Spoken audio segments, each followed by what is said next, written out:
I'm sorry, you have to state your name for the record. There are many things I'd like... Zoe Anna Graham. Quanice Hayes, okay? There are many things I'd like to say or discuss with you, but most of them are things you only pretend you don't know. You do not have the intel on police brutality that one could find with a simple Google search. You deflect our concerns about the Dakota Access Pipeline with some nonsense about not renewing the city's contract with Wells Fargo at the end of the year, even though they're already moving forward with it, and Wells Fargo's not the only bank invested. Your ignorance is ingenuine, and I know you know what I'm talking about, so I'd like to address a specific incident. You put out a statement on February 23rd saying you'd spoken to marshmen, vaguely addressed concerns about Dakota Access Pipeline and homelessness, creating false equivalency between a picture you'd seen of a car surrounded by black bloc, wielding sticks, and a 68-year-old woman who had her face bashed in. By the way, I found out later that that car was actually driving through the crowd, not the other way around. I do not trust politicians speak for an instant, but you said you would be at the city council meeting the next day, and I'm not going to lie, I felt a twinge of hope that you would at least listen. My entire group wrote statements. I worked very hard to make mine concise, emotionless, and polite, because that seems to be what you might respond to. I played your game, came with no block gear, told my friends we weren't going to protest, we're just going to talk, so keep it cool. I had suspicions about being kettled off in City Hall, so when the man at the front desk informed me that you'd been scheduled for jury duty all along, I felt no surprise, only vague disappointment.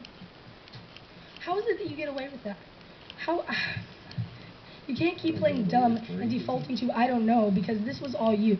There were 20-plus peaceful people barred from City Hall and a council meeting without written exclusions, despite the fact that that is illegal.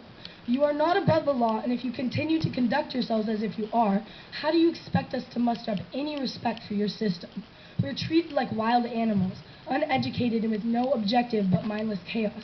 But that's simply because you actively avoid hearing our voices, and when you do, you treat us like petulant children to be poo-pooed off. These issues are our lives. My friends and I live on the street and go head-to-head with police brutality on a daily basis, whether they're beating us with batons or kicking us out of the few dry doorways to search through the rain at 3 a.m.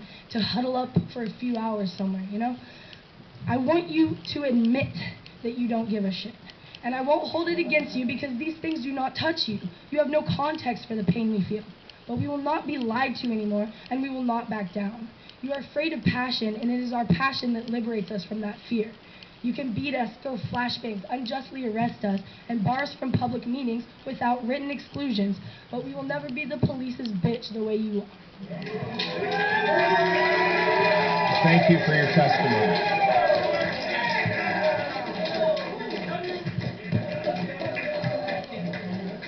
Folks, we've got to, let's let a couple more people testify. With 8 seconds to spare. Thank you. Go ahead.